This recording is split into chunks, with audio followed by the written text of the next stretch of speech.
54 years. That is how long humanity has been silent beyond Earth orbit. Since Apollo 17 in December 1972, Artemis II will break it in 2026, carrying 4 astronauts through the Van Allen radiation belts to lunar orbit and back. The question is not whether we can go. We already know. The question is what has changed in 54 years, and whether the spacecraft understands what it is flying into. Artemis I launched November 16, 2022, an uncrewed test of Orion and the Space Launch System. The mission lasted 25 days and 10 hours. The spacecraft traveled 280,000 miles from Earth, orbited the Moon 10 times at closest, approach 5,300 miles from the lunar surface. Every system worked. The path was clear for Artemis II. Hold that number. 280,000 miles. We will need it. Artemis II carries 4 astronauts on the same 280,000-mile journey. But they will pass through something Artemis I did not require protection from: the Van Allen radiation belts. These zones of charged particles extend from 600 miles to 40,000 miles above Earth's surface. Inner belt peaks at 3,000 miles altitude, outer belt at 10,000 miles. Artemis I passed through uncrewed and unharmed. But no one has asked in 54 years, what dose of radiation does the human body receive, and at what consequence? During Apollo 8, 11, 12, 14, 15, 16, and 17, 7 crewed missions, astronauts received 0.3 sieverts of radiation during the 30-minute transit through the belts. No acute effects were observed in any astronaut. But Apollo missions lasted 8 to 12 days total. Artemis II lasts 13 days. Longer time in the radiation environment means cumulative exposure. The Orion heat shield has water tanks positioned around the crew compartment to absorb charged particles. But there is a limit to shielding before the vehicle becomes too heavy to launch. NASA estimates Artemis II astronauts will receive 0.3 to 0.5 sieverts of radiation.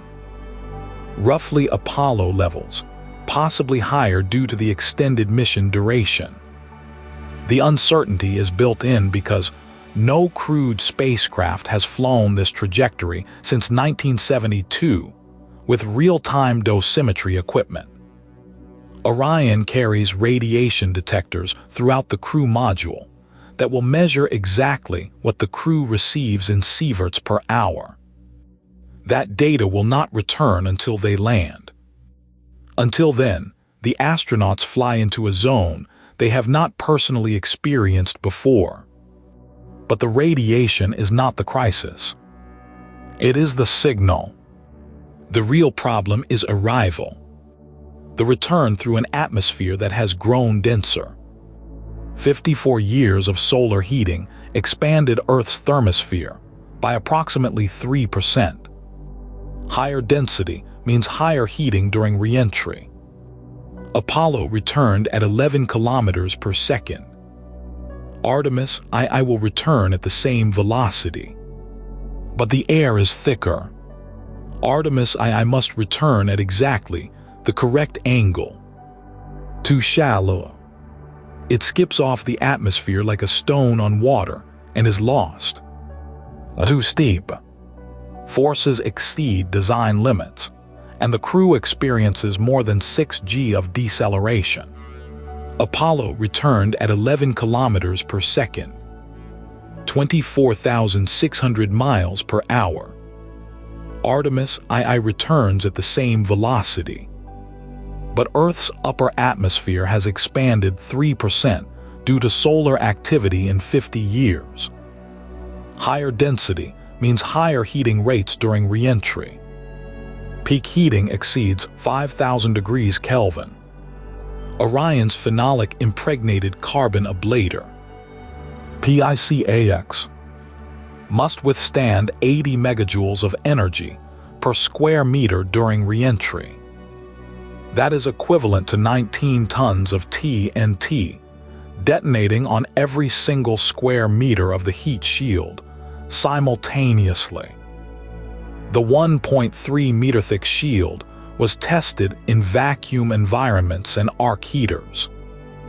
But the actual atmospheric density during Artemis II re-entry is unpredictable because solar activity fluctuates.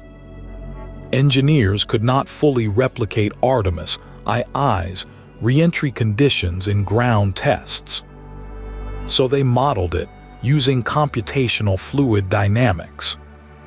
The question is whether the model matches reality when human lives depend on it. The CFD model predicted the heat shield would remain intact with a 2.5 times safety margin. But margins of safety are precisely that. Margins. Orion carries thermocouples embedded in the PICAX at graduated depths. At the surface, at 0.5 meters at 1 meter, and at 1.3 meters. These sensors measure temperature in real time during re-entry. When the crew returns in 2026, those thermocouples will send back the first real data on how PICAX performs during lunar re-entry, with 3% denser atmosphere. If measurements match the model, safety is confirmed for future missions. If they exceed predictions, the margin shrinks and design changes become mandatory. This is where Artemis II differs fundamentally from Apollo. Apollo 17 flew once with humans in December 1972 and returned successfully. Engineers never asked the systematic follow-up question. Did it work exactly as planned, or by margin and luck? Artemis II is designed to answer that question with precision. Every system carries redundancy. Every critical measurement is recorded by dedicated sensors. The mission is an experiment in human survival at cislunar distances. The cost is approximately $11 billion. $4 billion for Orion development and testing, $2 billion for the Space Launch System, and $5 billion for ground infrastructure and operations. The question NASA asks is not, can we go? It is, at what cost can we sustain going beyond Earth orbit? Here is what changes the calculation entirely. Artemis II is not the end. It is the first crewed flight. Artemis II launches in 2028 with a lunar landing. But PICAX heat shields take 2 to 3 years to fabricate per spacecraft because of the resin curing process and material testing. The next shield will not be ready until 2028 at earliest. This means Artemis II could delay if thermocouple data from Artemis I requires design modifications. The cislunar economy. Refueling depots, cargo transfer sustained present, cannot begin until landings succeed. The 280,000-mile journey tests whether humanity can sustain presence beyond Earth orbit at all. Remember the 54 years we started with. The silence since Apollo 17 in 1972. That silence is not ending because we became ambitious. It is ending because we learned to build something that survives the journey. The 280,000-mile trajectory forces every system to work perfectly in sequence. There is no rescue option, no abort-to-Earth capability after translunar injection. Orion must succeed. This is what 2026 means. The end of silence, but only if the engineering holds.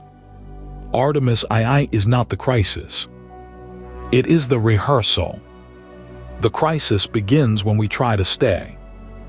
A crewed lunar base with 12 astronauts for 6 months requires sustained resupply. Every landing is powered descent, using fuel carried from Earth. No prepositioned resources. Delivering cargo to the lunar surface costs $50 to $100 million per ton. A base with 12 astronauts for 6 months requires approximately 200 tons of cargo per year. Annual cost to sustain a moon base: $20 to $50 billion. That is 2 to 5 times the entire Artemis program budget, spent annually just for operations. No single nation sustains that cost indefinitely. Artemis is international. NASA leads, but ESA contributes Orion service modules. JAXA and the Canadian Space Agency contribute robotics and systems. Even distributed across partners, the burden is massive. The cislunar economy exists only in planning documents and PowerPoint presentations. No commercial entity has yet demonstrated a profit model for cislunar operations. SpaceX Starship and Blue Origin Blue Moon are designed to reduce landing costs to $10 to $50 million per ton, but neither is yet operational for lunar cargo. The gap between Artemis II launching in 2026 and sustainable infrastructure is measured in decades. Artemis II will carry 4 astronauts. They will orbit the moon once in approximately 90-minute orbital periods for 3 days. They will experience weightlessness for 13 days total. They will see the far side with their own eyes. The side of the moon hidden from Earth, never visited by crewed missions. They will look back at Earth from 280,000 miles away. The distance only 14 humans have reached since 1972. And they will return through plasma and radiation and re-entry. The mission will be called a triumph. But the silence will not break. The gap is the cost of staying. Until someone solves that equation, the moon remains a place humans visit briefly, not stay. This is what 54 years of silence actually means. Not a gap from lack of capability. A gap from lack of economics. We learned to go to the moon. We proved it 7 times with crewed missions. We did not learn to afford to stay. Artemis II in 2026 will prove once more that we can make the 280,000-mile journey. The spacecraft will perform. The Van Allen belts will be crossed. The re-entry will succeed. But the fundamental question remains unanswered. Can humanity sustain presence beyond Earth orbit? Or will Artemis II be followed by another 54-year silence? That answer does not come from NASA's engineers. It comes from economics, international cooperation, and whether cislunar space is worth the cost. From Earth, Artemis II will be a triumph. Headlines will focus on the 4 astronauts. Their names, their experience, their historic view of the moon from crewed orbit. A new generation will grow up knowing humans can return to the moon. Textbooks will be rewritten. News broadcasts will run for weeks.